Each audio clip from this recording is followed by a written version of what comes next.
Welcome, everybody. This is the second Fireside Chat that we're doing with Cyan, Judy Carroll and myself. Without a fire. Without a fire. And it's going to be based around craft, our experiences on craft as in our natural form as well as human, and what sort of contact we also have with the races while on craft and what we've seen.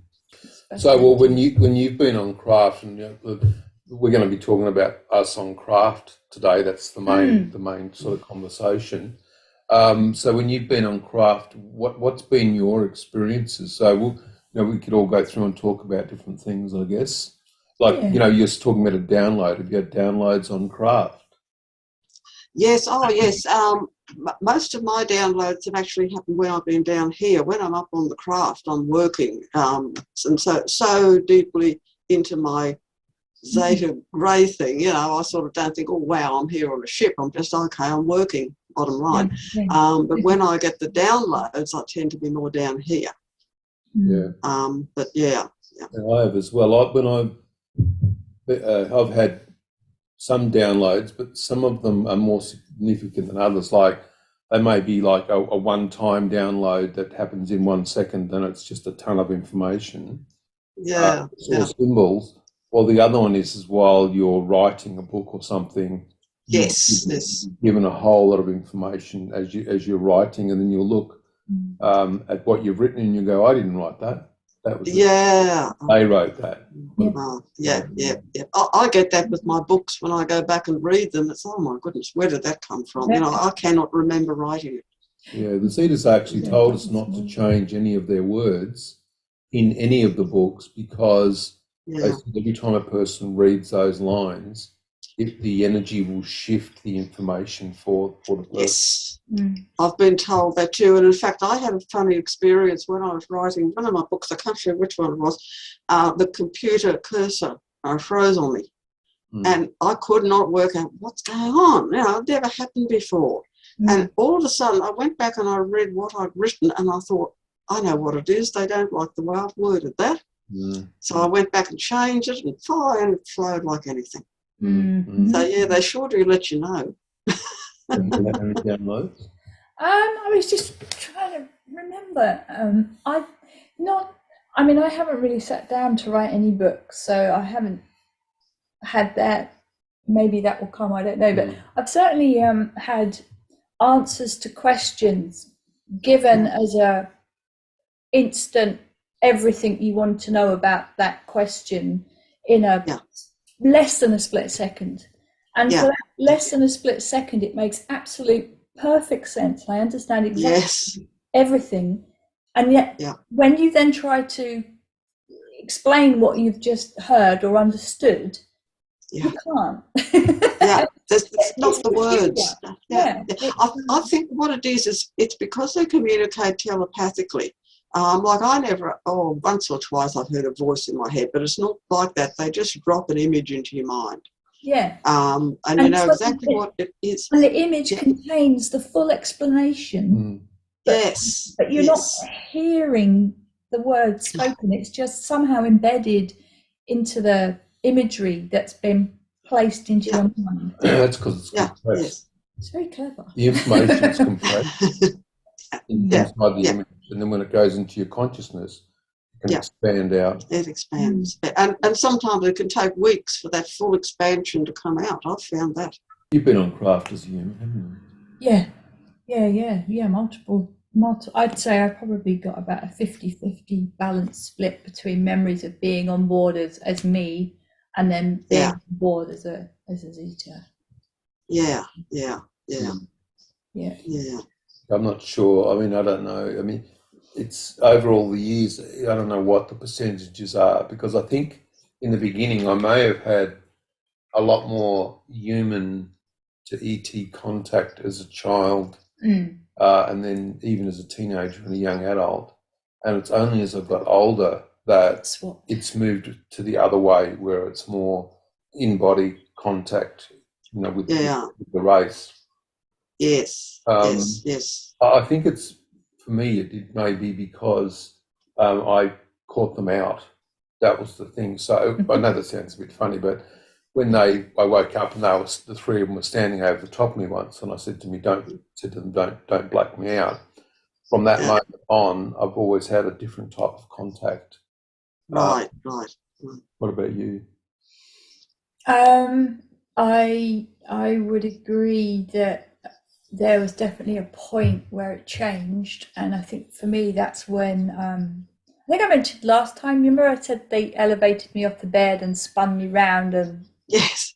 yeah, because I think that was some sort of a test to see how strong my mind was, and through all that horrendous fear, I managed in my mind to say hello, literally just the word hello and can I see you. I managed to kind of elevate myself above that by a tiny fraction. Have you ever experienced that, Judy? Like, have you ever experienced the fear of them coming into the house? Or Look, as a child, I was terrified. I would not go to bed on my own. And it was always that someone was going to come into the house and take me.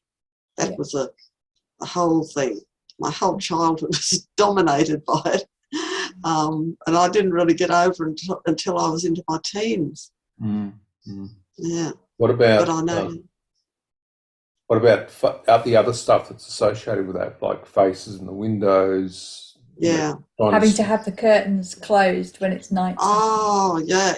With me, my horror was puppets. I think I mentioned in the last podcast we spoke, my mum had to block out a picture of a puppet in a storybook. There was another picture she had to block out was of a cat's eyes shining.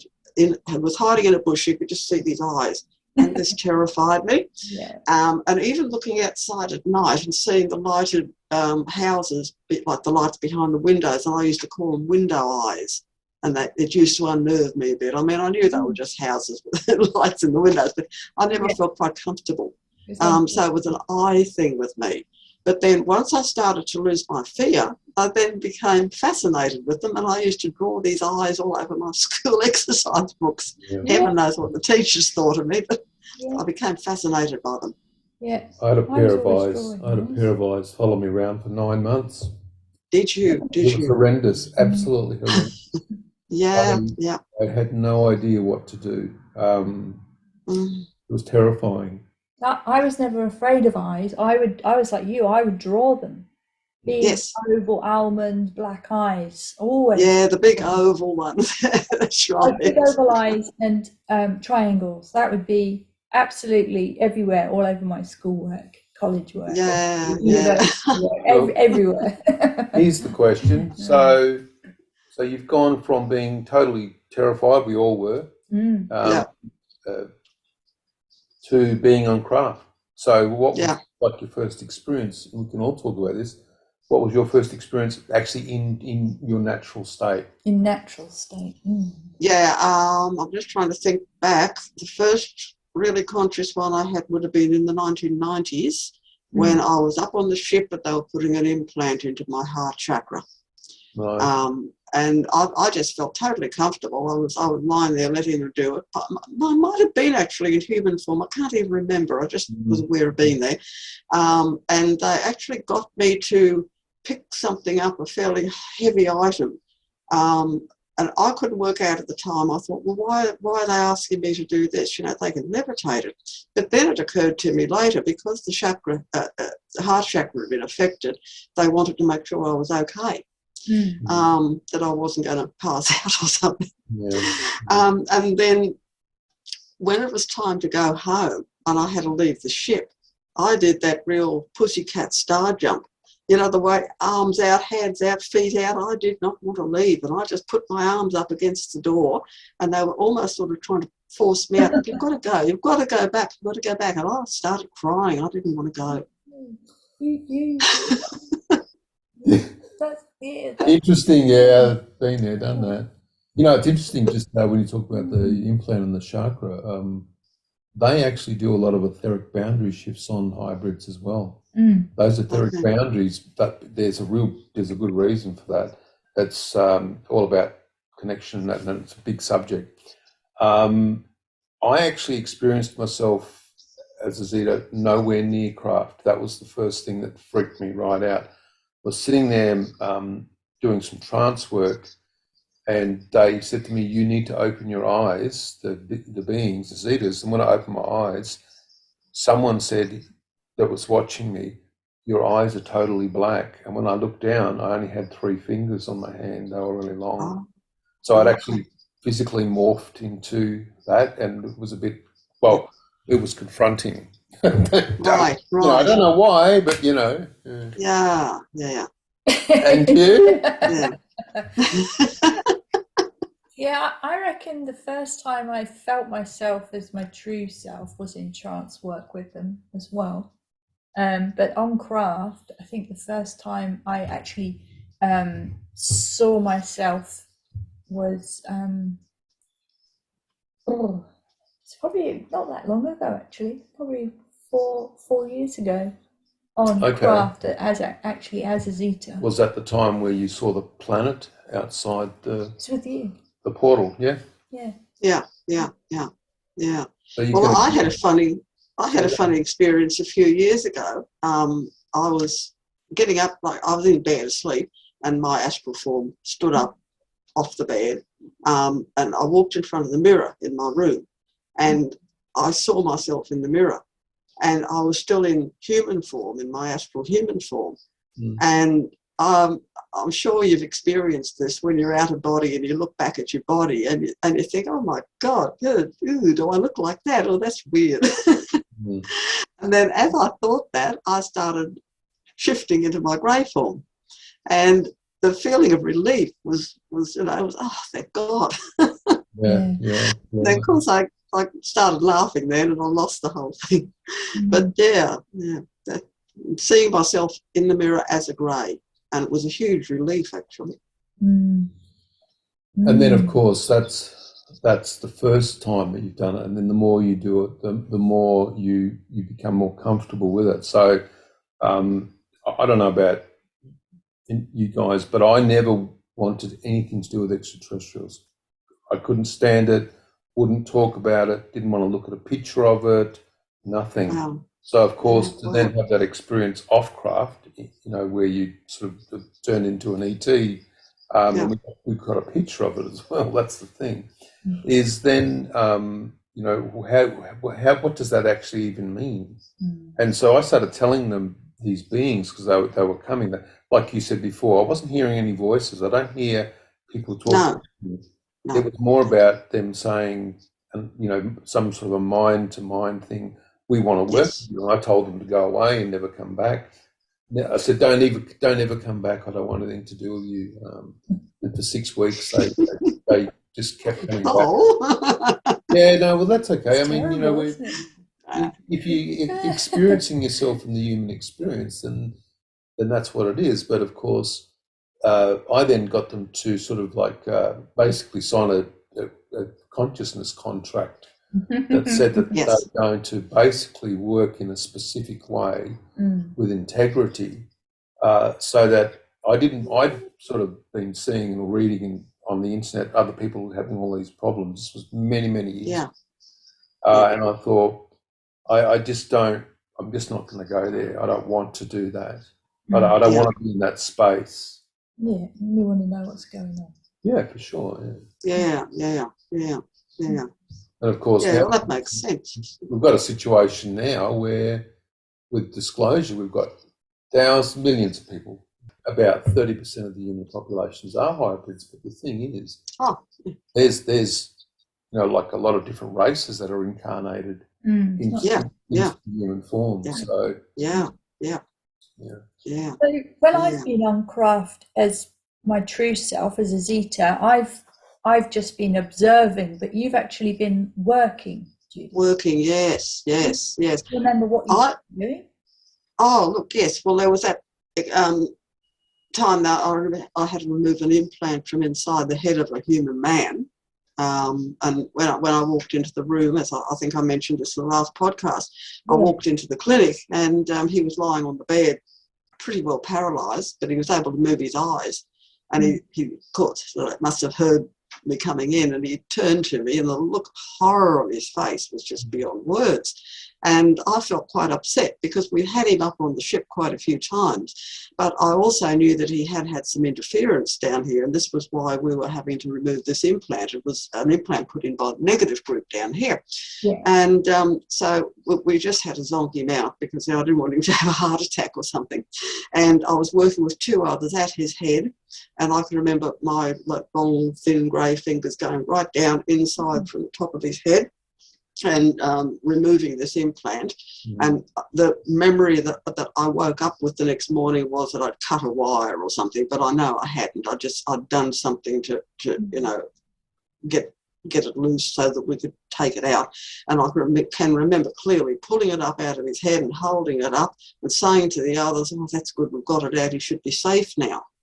And the funny thing was, he had a very distinctive beard and moustache. And I remember thinking to myself as I was working on him, because I was standing looking down on him, and I was thinking to myself, gee, if I ever see you down on Earth, I'm going to recognise you. And this actually happened. You did? You actually recognised him? I recognised him. Yes. Wow. Never said a word. Hi, yeah. Yeah. Yeah. I was just going to say, it's really interesting you say that you felt the horror at him going at you, and and you're completely aware you're trying to help, but he doesn't get that. Because I've been on the other end of that as a human on craft, having an implant removed by the abductor race, by the Zetas that we work with. I remember coming round, on the table, whatever, absolutely freaking out, smacking into a piece of equipment, whacking it, and this Zeta at the end of the bed was just looking at me like, although there was no expression and no words, I could tell that they were completely confused by my reaction, because of course they're trying to help. I deep down I knew they were trying to help, but they were instinctually, there was just no way I was going to be laying on that bed. Yeah. What it is, it's like a physiological reaction with the human body. I think that's what it is. I remember I fell off the bed and tried to run out, and then that's it. That's the last thing I remember. With this fellow, I was telepathically just about shouting at him, "But calm down, I'm not going to hurt you. We're only going to help you." And just could not get through. I could see it wasn't registering. It was like he had this cocoon of fear around him, and I could not get through. It's not only on craft though. So I've been down on planet in the facilities, in the cabinets facilities, and one of the places that I normally go for a walk is to the vegetation growing place, and it's where all the nutrients are made, and all the storage facilities and everything. And I've spent, hours and hours there, and the reason is because it's very quiet. It's really nice amongst all of the vegetation. Oh, it would be. And it's also, there's a viewing portal, and it's a big square viewing platform where you can view the planet, and you can see all the mountainous structures and all the blue. I'm not sure even what sort of substance it would be that's integrated into all of the mountainous. It's almost like material. Glass. Yeah, it's like glass because it's like glass slag. Yes, that's what it's like. The reptilians that actually nuked the planet, which was a problem. Yeah. And then, of course, you can only see the elliptical orbit of the star that provides light for that specific planet. So I spent a lot of time there doing that. Yeah, look, on craft, probably not so much more as an observer. I observe the other beings. I don't ever interact with them in a way where I would say to them, tell me what you're doing or show me what you're doing, because they're always so focused in what they're doing as well. Yeah. What about you? Me, I was just recalling, we did some healings down in Sydney a couple of years ago. We facilitated the healings. We didn't do the healings, get that right. And so Paul was in trance, I was in trance, and we had 2 people on healing couches, and the Zetas came in and did what they need to do. Now, on this particular, we had 10 people come in quite quick succession, and for this particular person, I remember they took them on board craft. There was a craft above, and that sounds crazy, but up we all went. And I remember standing back, just observing the person, the human being fixed up. And as I was stood there, I noticed my own arm wasn't human anymore, and that's fine. And I just remembered seeing this little white Zeta. I know it was about 5 foot tall, and there was an absolute sense of recognition that I knew this Zeta, and they walked around the person and came up to me, and I just remember, in a very human way, stretching my arm out to their face just to put my hands gently on their cheek. And I just suddenly remembered that as you were talking. Well, I can actually remember. Well, I'm consciously aware of being very tactile up there. The Zetas I work with are very touchy, hugging and touching, and very, how can I say, a lot of emotional feeling, but not emotion as we understand it down here, but a massive depth of emotion and a real connection with them. What do you think of this theory? There's a hypothesis that's been floating around. Gary Nolan was talking about it to somebody on Fox, and it's that there's a hypothesis from a lot of different people that the beings that are being seen on this planet are not the actual real beings, that the greys or whatever are just a form that's been created so that whoever the ET are, that they are interacting with humans in that form as an intermediary process. Yeah. So I sort of bring this up in my book, Extraterrestrial Presence on Earth. That grey form was actually created like a sort of a spacesuit. I think that both cases that the Zetas have that form, but this spacesuit, for want of a better word, is modelled on the Zeta form because it was originally insectoid, and it's very, very perfect for space travel as opposed to a mammalian body like we have down here.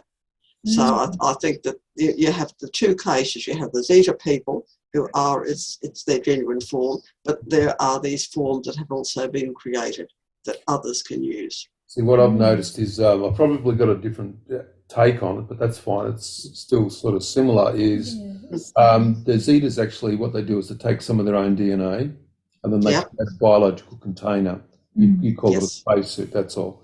Yes. And then populate the craft with those containers, they call them. And then they send the craft off, which is sentient, to a specific location.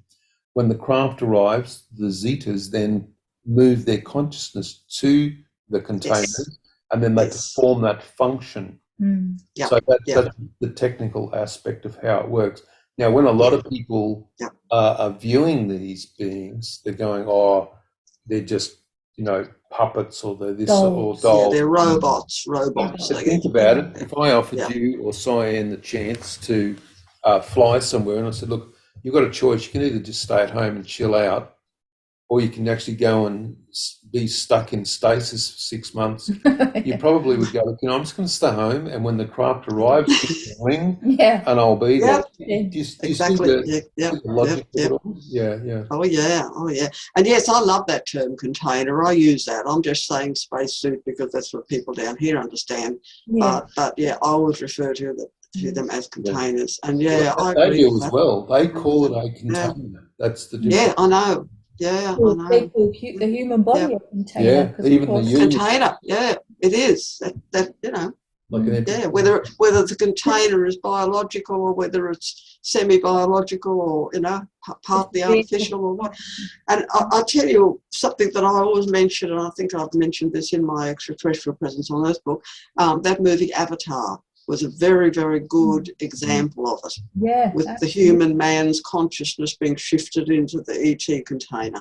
Yeah. Very, Going back very to good. Gary Nolan's hypothesis about, beings not being truly represented as to who they are. He's, but there's also the fact that we know that the Zetas use projections. So that so do other races, by the way. Yeah, so do other races. But to be less threatening when they do visit. So hence you've probably had puppets. I've had rabbits. People get clowns, owls, all sorts of things. Yep. I had an owl once. Yeah. An owl visiting me for 3 days. Yeah. And and then we also hear of people talking about seeing greys, but they've got hair, and things like that. And I wonder quite often if that's just, again, one of the grey races just trying to be less, to be more human. Yes. Humanising their contact. I mean, they're not silly. It's like you introducing yourself to somebody that's, will be terrified. Yeah. You've got the capacity to technologically change the way that they can view you. Yeah. You're going to do that. But what happens with, say, the reptilians is they actually project a grey face, and if you look at them long enough, this happened to us last week. Yeah. They can't hold it. They can't hold that form, and next thing you can actually see the entity behind it. So right. Just going back to this hair on the head, I apparently have done that on occasions. When I was helping out the daughter of my co-author, Helene Kay, she used to see me up on the ship all the time, and because she knew me down here, she was terrified. But because she knew me down here, it was like I was her mentor up there, and I always had my hair on. So a grey face, but the long hair and a plait. So she could. So I've done that. That's really funny. And by me doing that, she knew it was me, because she used to say, "Oh, but they all look alike. I can't tell the difference between them." But she said, "I always know it's you because you've got your hair on." Okay, but when she wasn't there, did you have hair on?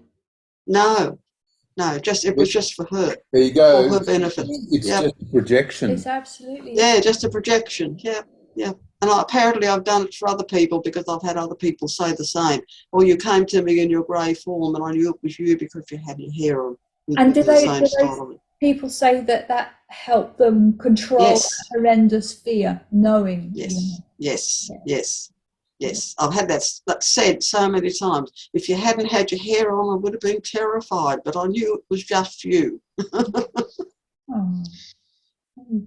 Have you ever seen any other beings on the craft apart from Zeta? I'm just trying to think. Yes, I think I've seen some of the more human-looking ones. I've always felt so close with the Zetas and the Greys. I sort of don't even register the other ones, but I know that we work together, because I can remember on one occasion being up on the ship when we were having a meeting, and there was a whole lot of different ones, and I was trying to avoid being picked, and I was hiding behind a couple of tall fade-in people. So I've been in a situation where I was on craft, and the Council of Nine were there. And the Council of Nine worked with the Skull Group, with Robin Foy. So if you have seen other beings, that could have been like a council situation as well. Yeah. What about beings being grown in tubes? Come again? Beings being grown or maturated in glass tubes. Look, I've heard about it from others, but I haven't actually seen them myself, not that I remember. Yeah, I haven't. I mean, we've got to take into consideration that our human brain down here can only process so much, because we've only got about 10% of our potential conscious awareness. So I'm very aware of that when I'm up there, I know a hell of a lot more than I do when I'm down here. Yeah. As you wake up, you lose it. A lot of people report seeing the containers, that's all. The thing is that often they're just a representation of things that people don't understand. So they're seeing something, but they're seeing something else. That's the thing. I've also seen a maturation chamber that was shaped like a donut. Right. Cats are aliens, by the way. And what happened was they were actually creating a brand new hybrid race as a singular entity, using this new technology that they developed, using some human technology and some extraterrestrial DNA as well. And very interesting process. So, rather than just having performed just one function, with the race.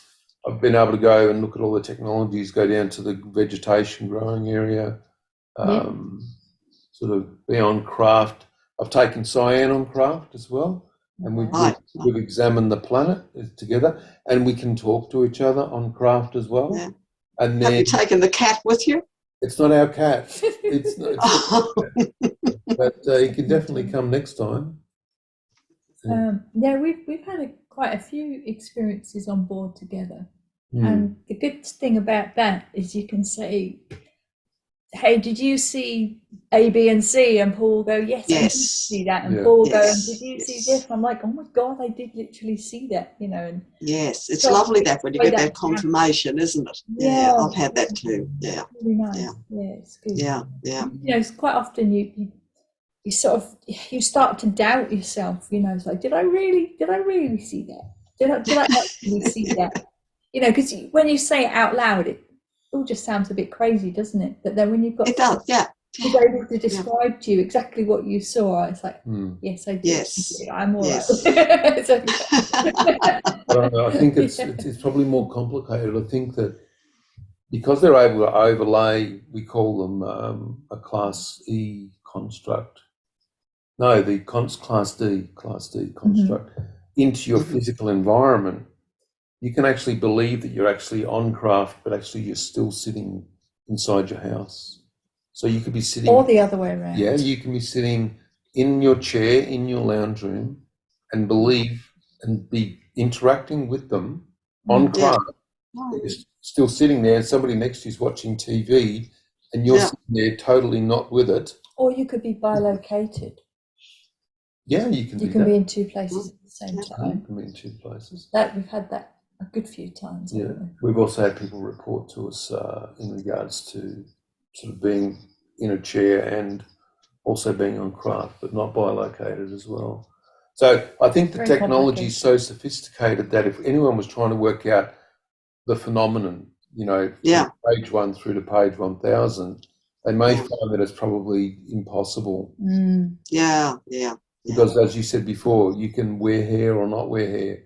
Well, if you're able to even just do that, or if they're able to just do that, then think about what else they could do and what else. So for me, I challenge that reality all of the time with them. You're showing me this, but what are you really showing me? And they want to know that it's an experiment. They want to know if we can work out the difference. That's the difference for them. Yeah. We ended up getting up all of our books on Amazon, just like you do as well. Finally, it's taken years to get them up there for some reason. Yeah, in a battle. Good on you. Good on you. Yeah, because it just opens up a whole, you know, new field of people being able to access them. I remember we were talking about other beings before on craft. I actually met a plant being on craft. Oh, yes. And this being was only about this high. Yeah. And I saw it coming down a corridor. So the structure of craft can be different for each person, depending on your perception of what you allow yourself to see. That's the first thing. Yeah. And I was in the corridor and I was walking towards the central part of the craft, and this little plant being came down, floated, and I looked down and I got down on my hands and knees and then laid on my side and then started communicating with this plant. And the way that this plant actually was able to pass information over was on a cosmic level. It was just stunning. And what happened was I no longer had my mind, I had the plant's mind.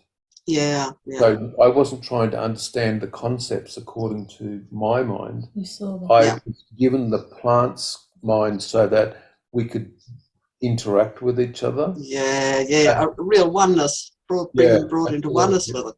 It was stunning. How lovely. It was stunning. That would have been amazing. Well, I've actually heard they play quite an important role on the ships. Oh, the plants. Yeah. Well, the thing is that what a lot of people don't realise is, I know that people think that a lot of the Zetas came from insectoid races and these sorts of things, but the actual because there's 63 races to the species, we've found out that specifically some of the races actually developed from plants. Oh, that wouldn't surprise me in the least. And so we've been very lucky because we've come across, is it four different races now? 7, actually. Oh, sorry, 7. But we've been able to interact with each of them, and each race interacts very, very differently. So people go that they interact with the greys, but the thing is that there's a specific race that they come from that performs a specific function. Yeah. Yeah. Really helpful, actually, you know, when you're working with a lot of people and you're, you know, I've been visited by the greys. Okay, well, describe to us what went on. It's actually starting to really help narrow down which one of the races it actually is. They all use technology in a different way. The way they carry out their procedures is quite different. It's been really interesting. Really. Yeah, that's right. People don't realise that. They think they just lump all the greys into one, but they don't realise there are many, many, many. And they're not all Zetas, they're from other parts of the universe. Well, and this multiverse. If you were humans, you know, like imagine you said, oh, well, all humans are the same. That's not true. No, that's right. We know it's not true. There's all different cultures, policies, you know, politics, protocols, all these things. And so if we understand that, because people go, oh, I'm being abducted by the greys. Well, okay, what race of the greys are you being abducted by? Because now, of course, they're part of pop culture, and they're an icon for a specific race, and people just lump them all together, and then come up with these hypotheses in regards to it, such as the ones that, you know, they've just created some sort of container.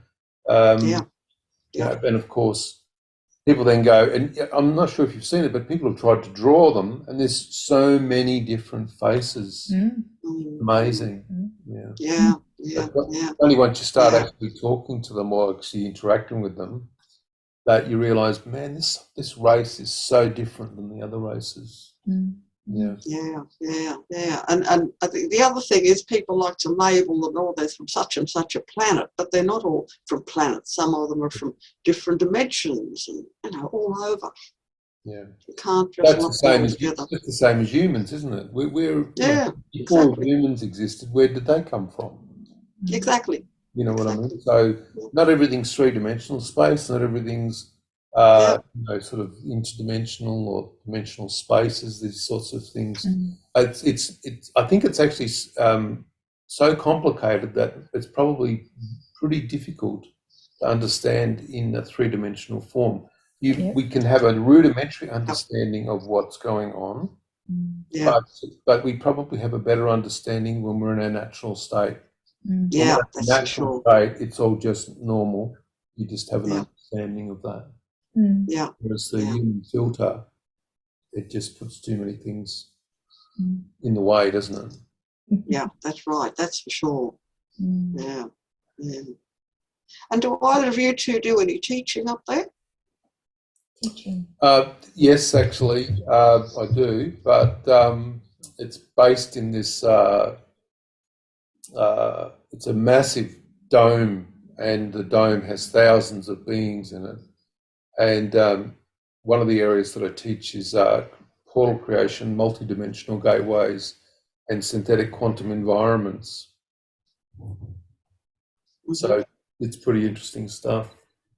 I haven't had any experience of that. And the thing is that work, I'm able to bring it back into the physical human form. So when we do trance work, I'm able to produce a similarity or a similar type synthetic quantum environment in the room that people, the symbols on craft.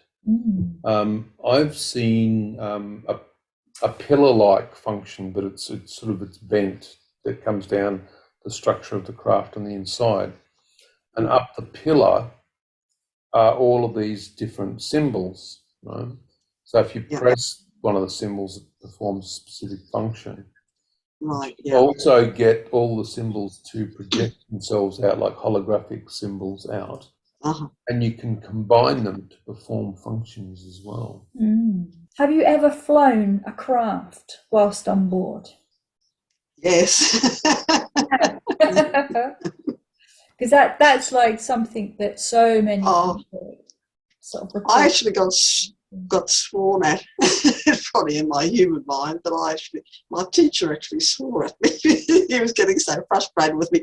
It was only a little craft, and we were flying along like an energy grid, and I was freaking out because, you know, have either of you flown a craft? You've had a little one. I have, but that was because I was having it shown to me and explained how they use the etheric rails, which you class. Yeah. And they use the etheric rails to move craft using and toroidal function.